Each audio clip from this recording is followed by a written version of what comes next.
Hi, Famaril. Good mornings. Today, we are going to meet my friend who is also here in Japan. Actually, he's the person who is the, what they call this in English? Salarin? What's the English of salarin?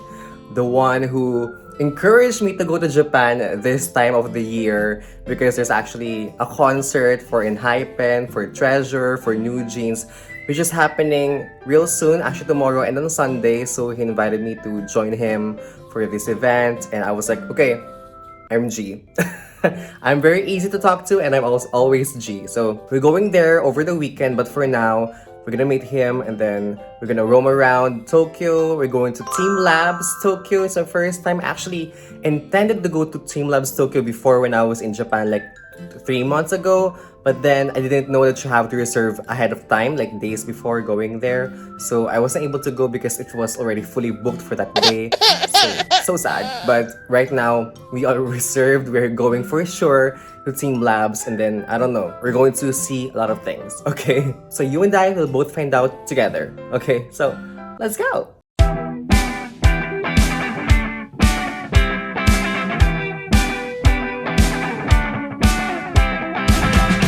So we are currently here at Kamata Station, which is the nearest station to our hotel. If you haven't seen what the trains look like in Japan, here's your first exclusive look. I know.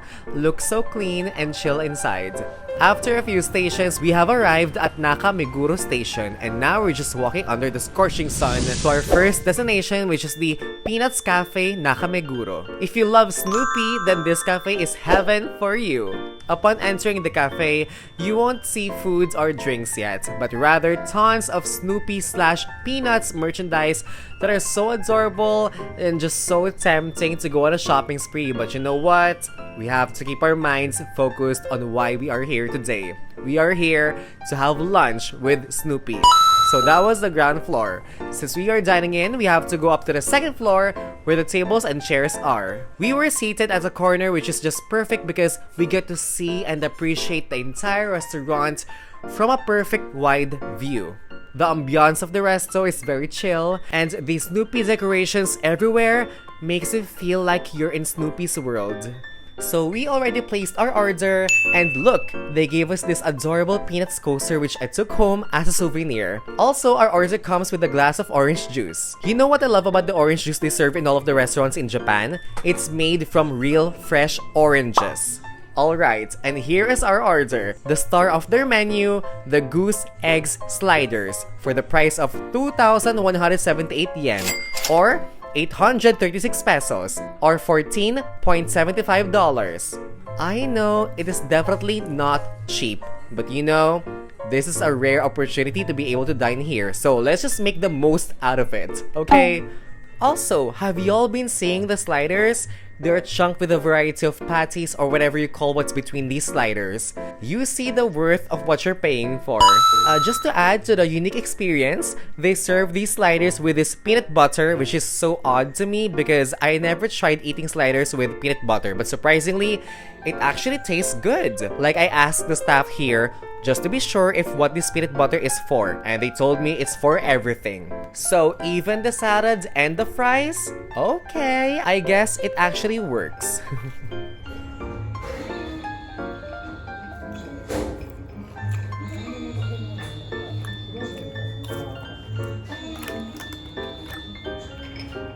On to our next destination, we are going to visit one of the 6 Starbucks reserved roastery in the entire world, which is here in Tokyo's Nakameguro district. You know, I am not even a Starbucks person. Like, I usually go to Starbucks just to try limited edition drinks or anything that is something unique.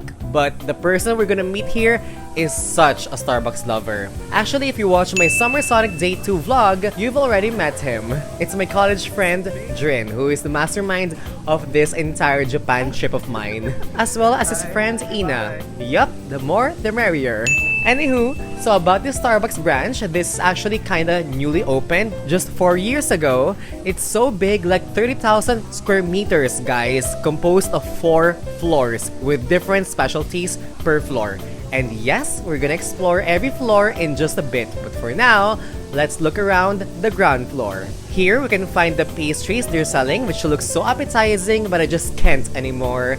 I'm already way too full from our Peanuts Cafe lunch, so yeah. Carrying on to our Starbucks tour, they also have all sorts of coffee beans on display, as well as this humongous copper cask, which is so amazing to watch. What does it do, you ask? I had to Google this because I am not a coffee enthusiast. Apparently, this cask allows the roasted coffee beans to settle and gas to escape before brewing or packaging. I honestly don't know what that means, but if you're a coffee lover, I'm sure you understood that. Okay, moving on to the second floor, which is the Teavana floor. Here, we can find a Teavana tea bar offering 18 different teas and tea-based beverages. And again, since I don't drink coffee, I can only order tea-based drinks, so we are placing our order here. While waiting for the drink I ordered, let's sit by the bar and watch the baristas do their thing. I mean, they're so fun to watch, so it's the perfect way to kill time.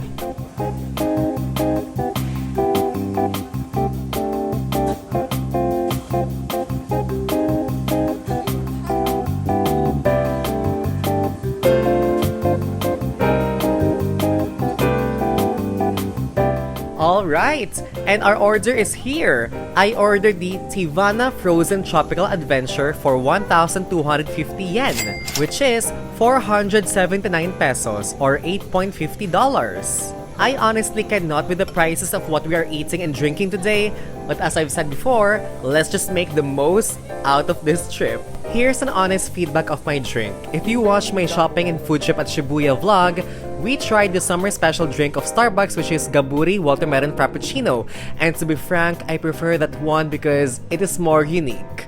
On the other hand, literally, Dreen ordered the Teavana Frozen Matcha Pistachio, which I liked better. I should have ordered this one instead, since I'm also a matcha lover. Too late for that! Anyway, let's watch him struggle eating this cute pastry. Go, may naman ng lava yata sa loob. Wala. Wala. Okay, fail.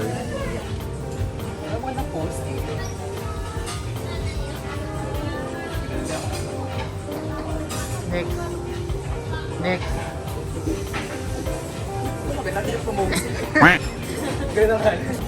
Ay, may bayad to ah. Basta ka na nga. Isang kape.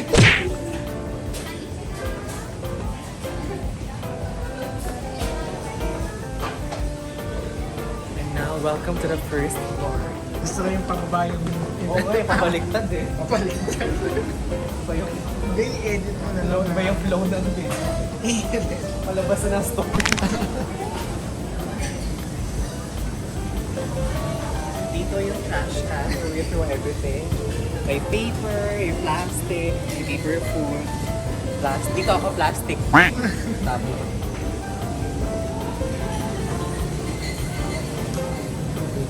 Ininom ako ng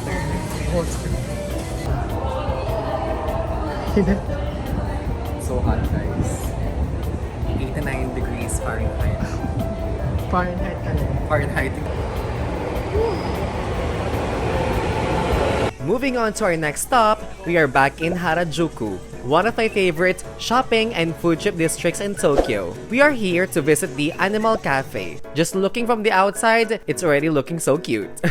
And now that we're inside, it's basically like a playtime cafe with different adorable creatures. They have meerkats who are just walking around non-stop in their glass cage. This unique looking monkey that, I'm not gonna lie, I can't look at it for too long because I feel so bad seeing the monkey inside this cage. I honestly want to set it free. Anyway, here's a ferret sleeping so peacefully, so let's find one that is wide awake. Parang daga kasi. Parang daga. Ang payat na, grabe. Parang skeleton. Kainin mo na isa. Ito ba siya kumain? Ito ata. Isa lang. Basta ubos niya yun. Teka, naamoy na agad ako. Eat now.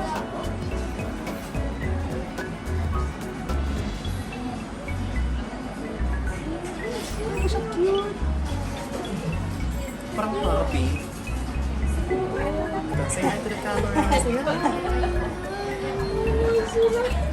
Parang ahas. Eh, parang ahas ka. Haba.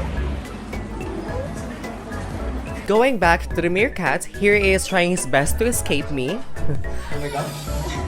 It's climbing. Okay, take 2. He's now pretty calm. Nakakahawa, umiyak siya. Tsaka may aso siya. Gusto na ganito lang. And then here's the fennec fox, who is also just taking a peaceful nap. We can't carry it, so we'll just pet it. Pag nawala finger ka dito ha.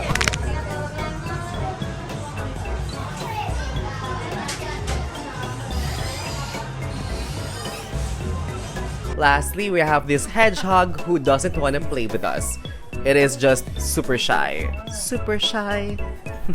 I think ayaw niya. Nagagalit siya. Yun ang pinaka-cute. Pero nakakatakot. Oh? Nagugulat siya. Oh? Oh. Ay! Ay. Ay! She's back there. So let's go. Ayun, sagitan na lang. Balo. Galit siya. Okay, say hi to the camera. Hi! Hi, everyone! Ay, uy! Uy! Uy! Uy! Uy! Okay, so before we leave, as I've said, this is an animal cafe. Again, cafe. So there's something for us to drink. And it will be coming from this machine. I chose the hot corn drink even though it's already so hot in Japan. Smart thinking.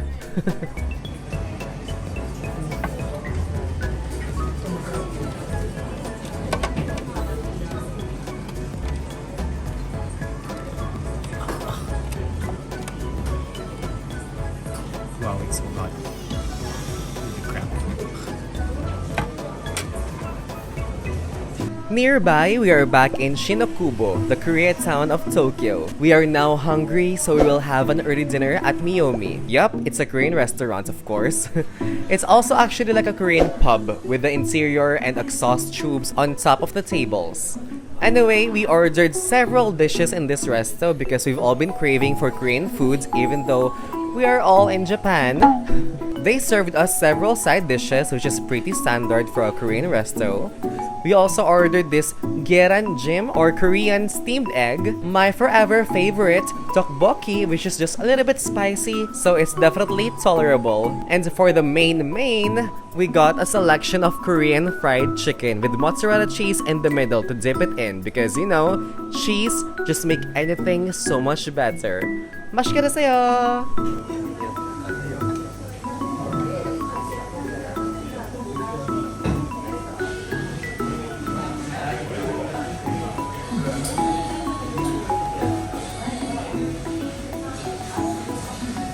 And of course, we will not be leaving Shin Okubo without shopping any K-pop merchandise. So yup, we are going to drop some money and make it rain.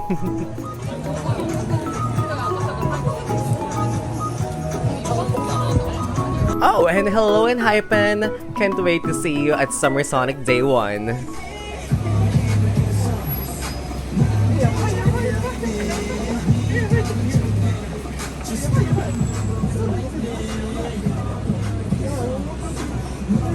Alright, for our last destination for today, we are finally paying a visit to teamLab Planet Tokyo. For this one, we bought our tickets via Klook, which by the way, you can get a 5% special discount when you use my code in the description down below. Welcome to teamLab Planet. Let's go.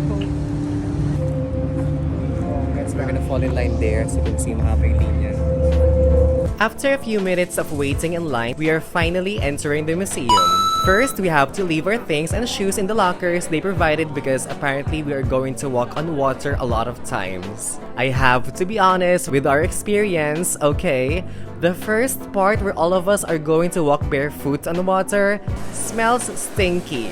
Like I am not even exaggerating, and it actually makes sense because a lot of people go into this museum the entire day. So the smell can really add up to each other. Most probably it's because we went here at night, so the smell was the worst. Guys, it's so smelly because everybody's barefoot, so it smells kind of bad. Anyway, at the end of that water walk, we got to see this stunning mini waterfalls that kind of looks like a shower. After basically washing our feet, time to dry our feet with the towels they also provided. Then we could proceed to the next part, which is this obstacle-like room. Obstacle because we can barely walk on these soft and uneven foam floor.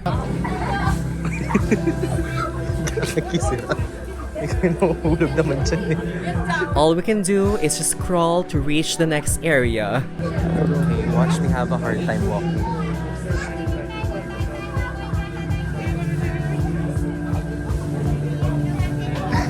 Ano na?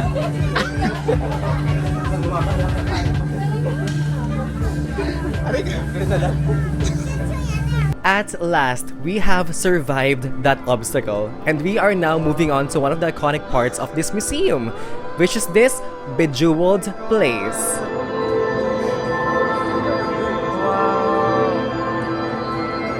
It is truly a one-of-a-kind experience.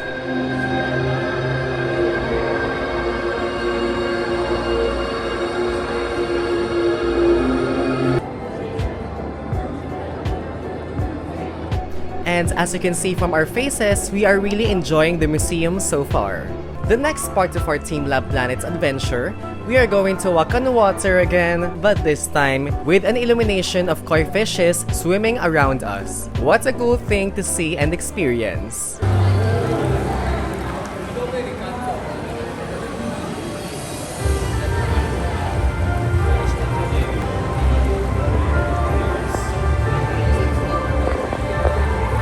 Now, we are surrounded by big balls.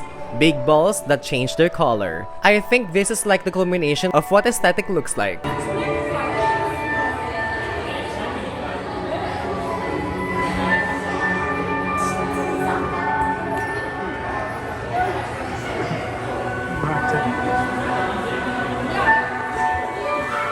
Whether you can buy yourself flowers or not, teamLab Planets got you. Because this area is full of flying flowers above us. Such a wonderful view to just sit back or even lie down on the floor and appreciate. On to the land of the alien eggs now. Okay, I am not sure what these are exactly, but they look like alien eggs to me. Regardless, these look so cool. You just have to find the perfect spot to sit down and look amazed by these. Okay, I'm gonna say it again. Alien eggs. And for the finale, are you all ready to see paradise? The plants hanged from above are real living plants. And personally, I feel like I'm in the music video of More and More by Twice.